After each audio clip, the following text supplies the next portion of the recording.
Have you ever wondered why some women live alone? No boyfriend, no partner, not even seeming like they're looking for one. The answer isn't loneliness, lack of options, or heartbreak.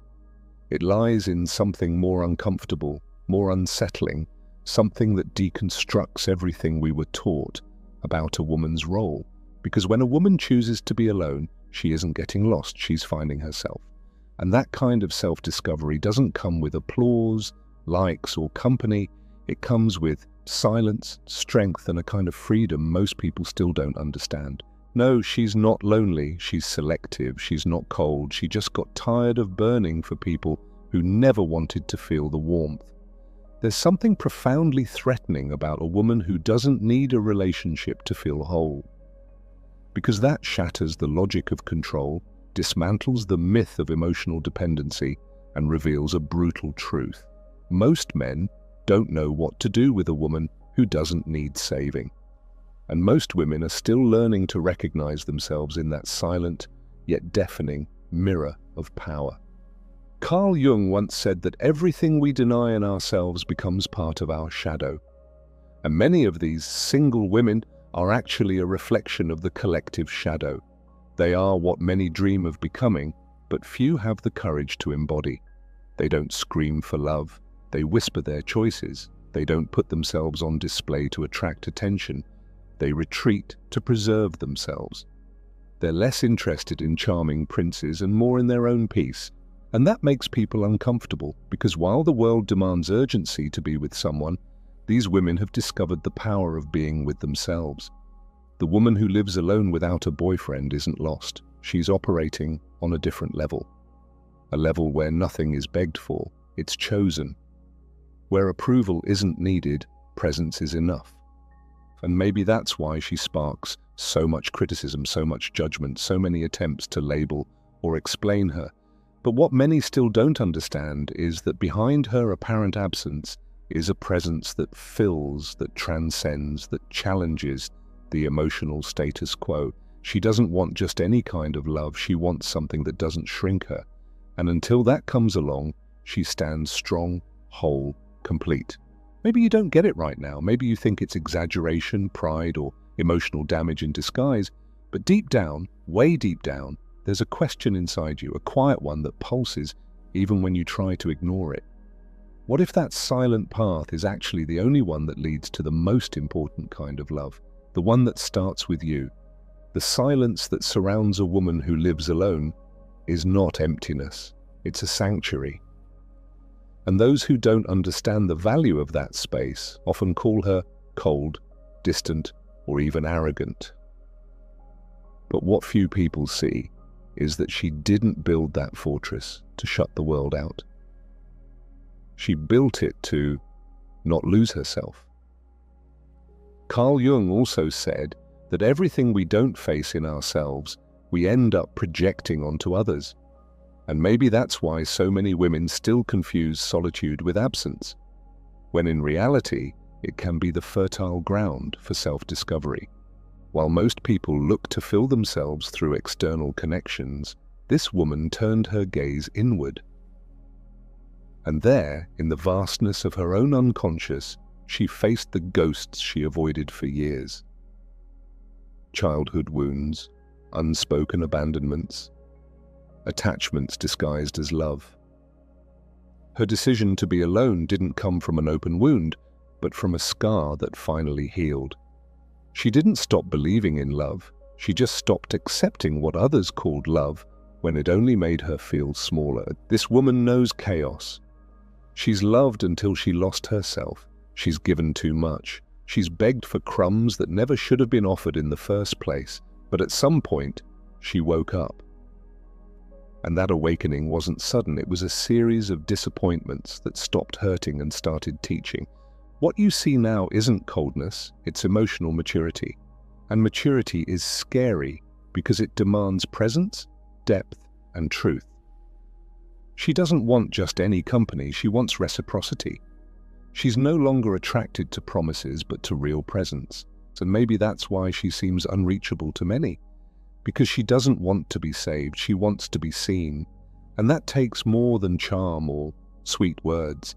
It takes courage to dive into the depths where few dare to go. And that's where many give up, not because she's difficult, but because she's whole. And when a woman becomes whole, she awakens two extremes in the world: admiration and fear. Admiration from those who are also seeking that wholeness, fear from those who still live in halves, waiting for someone else to make them feel complete. She doesn't want to complete anyone. She wants to overflow alongside someone who has also found themselves. Until then, she remains alone, not by fate's whim, but out of loyalty to her own soul. This woman isn't hiding, she's protecting herself. There's a vast difference between isolating and preserving oneself, but the world doesn't easily accept a woman like this. A world that still preaches happily ever after only exists in pairs, a world that distrusts those without a partner, as if that were a sign of failure. Carl Jung once said that where convention rules, there's little room for authenticity. And this woman doesn't live by convention, she lives by essence. She hears phrases like, "You're too picky," "You should be more open," "Nobody's perfect." And she smiles. A calm, steady, almost ironic smile, because she knows what many call picky is simply the bare minimum. The minimum it took her decades to realize she deserves. She's not looking for perfection, she's looking for someone mature enough to love without destroying. Someone who's done the inner work she has already faced. And let's be honest, that's not something you find on just any street corner. The discomfort she causes isn't in what she says, it's in what she represents. She's living proof that it's possible to be happy without depending on anyone else. And that tears masks off. Men who feed on female insecurity feel threatened. Women still trapped in the need for approval feel judged. But she isn't here to confront anyone, she's just being. And the authenticity of someone who has freed herself is by itself a brutal mirror to those still living in chains. This woman isn't in a hurry. She doesn't need to rush things to please anyone. She respects her own pace. And for that she stirs a silent fury in a society that wants everything now. She wants depth while the world chases distractions. She wants presence while the world offers only shallow availability. She longs for soul-level bonds while everyone else is trying to look interesting on the next Instagram story. And when she says no, it's not a game, it's truth. When she walks away, it's not drama, it's self-defense. When she chooses to stay home instead of going out with someone empty, it's not arrogance, it's clarity. And that clarity, earned through pain and surrender, is her greatest revolution. Because she doesn't live to please, she lives to be. And that simple act, being, is what makes her so dangerous to the system. Perhaps what unsettles people most about this woman isn't her solitude, it's the peace she's found within herself.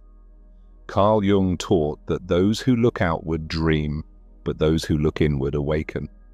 And it was precisely that inner journey that she took.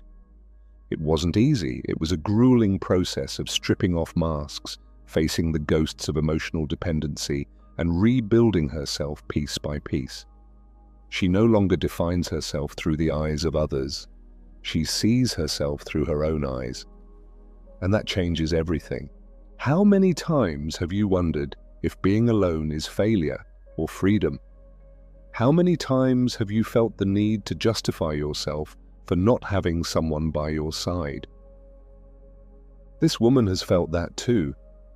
She once thought there was something wrong with her for being alone in a world that idolizes couples, even unhappy ones. But one day, she understood.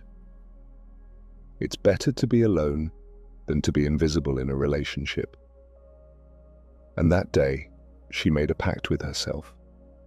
Never again would she accept less than what she truly deserves. Her path is not a straight line. There are days of doubt, moments of nostalgia, nights of deep silence, but there's also a strength that grows with each decision made in awareness. She learned that true love doesn't cage, doesn't consume, doesn't manipulate. The love she wants is the kind that liberates, that adds, that supports, without suffocating. And until that love arrives, she chooses to keep growing on her own, not out of pride, but out of integrity. This woman is the living embodiment of Jung's individuation. She shattered, faced her shadow, descended into the unconscious, and returned more whole than ever. And now that she recognizes herself, she refuses to be half of anything again. She doesn't want someone to complete her. She wants someone to share that awareness with. That's intimidating, because it demands emotional responsibility. And sadly, few are willing to love responsibly. Most still love out of lack, out of possession, out of fear. And if she walks alone today, it's because every step echoes with learning. Every no she gives is an act of self-respect. Every absence she imposes is a reminder that love should never be begged for. She no longer needs to prove anything to anyone. And that certainty, born from the deepest part of her soul, transforms everything around her. Because a woman who has rediscovered herself becomes dangerous, not because of her weapons, but because of her clarity. The woman who lives alone without a boyfriend is not the same woman who once begged to be loved. Something inside her broke, and it was precisely that break that set her free. Because sometimes, only in collapse does the soul find its new form. Carl Jung used to say that the tree that grows to heaven must also have roots that reach down to hell. And that's exactly what she lived through. She descended into the hell of her own story, faced ancestral fears, inherited pain, traumas that weren't just hers, but those of all the women who came before her. She broke cycles. She said no to relationships that repeated the same toxic script. She learned that it wasn't her job to heal anyone, save anyone, or accept crumbs out of fear of being alone. And when she stopped accepting less, the world tried to convince her she was wrong. But she stood her ground, first with uncertainty, then with awareness, and finally with invulnerability. Because someone who has lived in their own abyss no longer fears absence. She learns to nourish herself with silence, to warm herself with her own presence. She's not unreachable. She simply no longer allows herself to be invaded. There's a world of difference between opening your heart and letting yourself be torn apart. She opens, yes, but only for those who come in truth. Not with rehearsed speeches or empty promises. She's seen enough to tell the difference between presence and performance. Her intuition has become sharp. Her energy is a filter. She can sense from afar what lacks depth, and she doesn't hesitate to walk away. Her transformation isn't superficial. It's archetypal. It's as if she's tapped into an ancient wisdom, an old memory that women weren't born to serve, but to express. Not to be shaped, but to overflow. And in accessing that memory, something awakened in her. A wild woman. Intuitive. Emotionally sovereign. A woman who, though alone, is far from lost. She's in communion with something greater, with her own destiny. And no matter how much they try to reduce her with labels, cold, difficult, distant, nothing sticks, because she no longer lives to fit in. She lives to expand. She no longer fights for attention. She radiates presence. She's no longer waiting to be chosen. She does the choosing. And that reversal of logic confuses those who still try to control the feminine. But she's no longer there. She's already crossed the threshold. And on the other side, she discovered that the real relationship begins only after you've loved yourself enough to not need anyone. There's something sacred about the way she walks through the world. She doesn't need applause or public validation. Her confidence is quiet. And it's in that silence that her true strength lives. Carl Jung said that everything we face within eventually becomes our destiny. And perhaps that's why this woman, in choosing herself again and again, has become the author of a destiny that few can understand, but many secretly envy. She no longer tries to fill voids with promises or convince anyone that she deserves love. She doesn't beg for space in anyone's life because she's learned that presence should never be begged for, it should be invited. And when the invitation doesn't come from truth, she simply declines. She doesn't react with anger or bitterness. She steps away with the dignity of someone who's gotten lost too many times to let the same wound happen again. What few people understand is that this woman still longs for love. She still wants to be held, touched, chosen. But she wants it without losing herself. Because she's spent too long trying to squeeze into molds too small for the soul she carries. Now, she only offers herself where there's room to be whole. And that requires a level of maturity that goes far beyond romance. It requires awareness. It requires having faced one's own shadow and still choosing to love. She's not looking for fairy tales. She's looking for a soul alliance, a connection where there's no domination or submission, where both can grow beside each other without dimming their colors, silencing their pain, or shrinking their dreams. And if that seems too much for some, so be it. Because she'd rather wait than survive on emotional crumbs. And to many that sounds like arrogance, but it's really just self-love in its purest form. We are witnessing a new archetype of woman.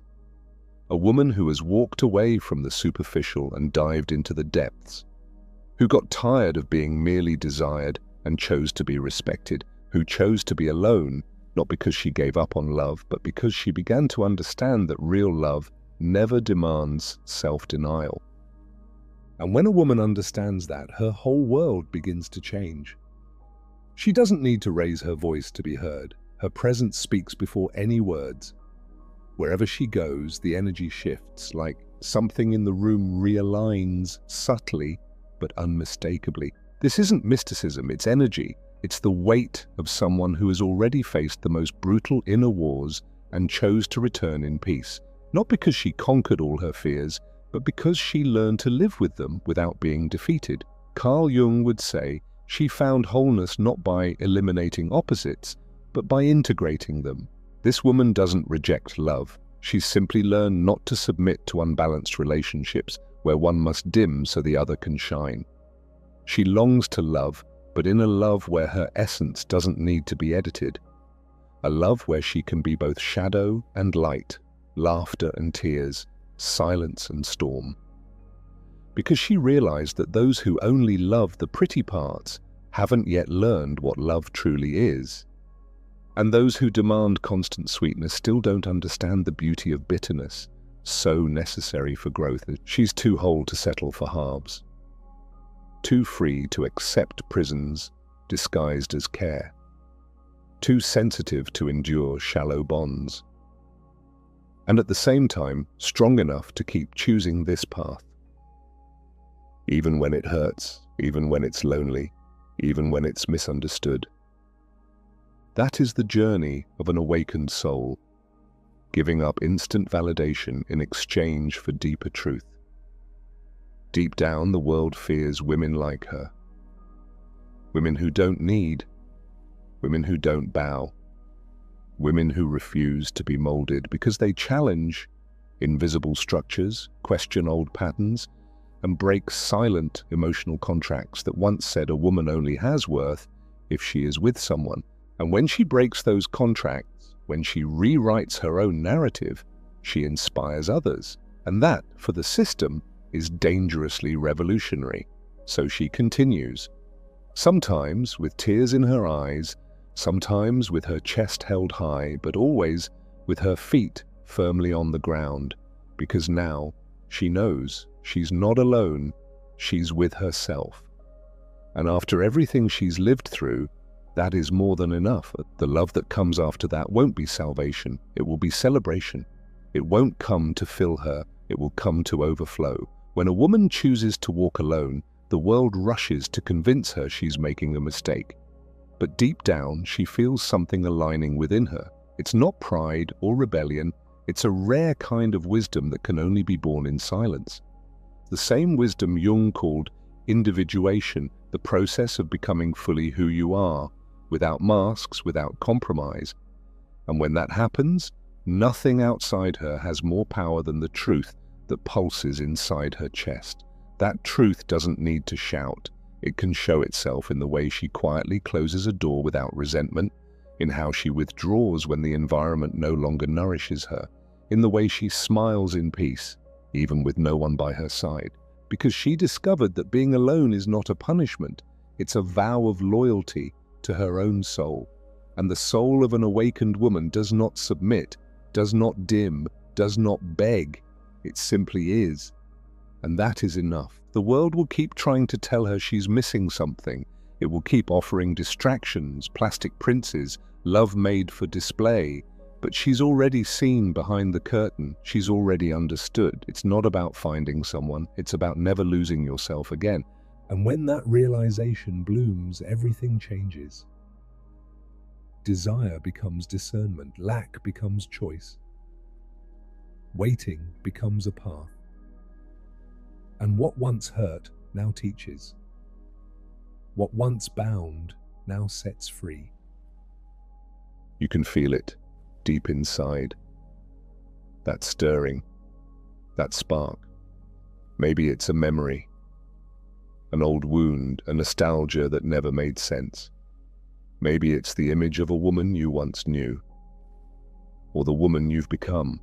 In either case, something within you is asking to be seen more clearly, something that no longer fits in old molds, something that, if you let it, could completely transform how you relate to love, to others, and most importantly, to yourself. That woman who lives alone is more than just someone who doesn't fit the mold.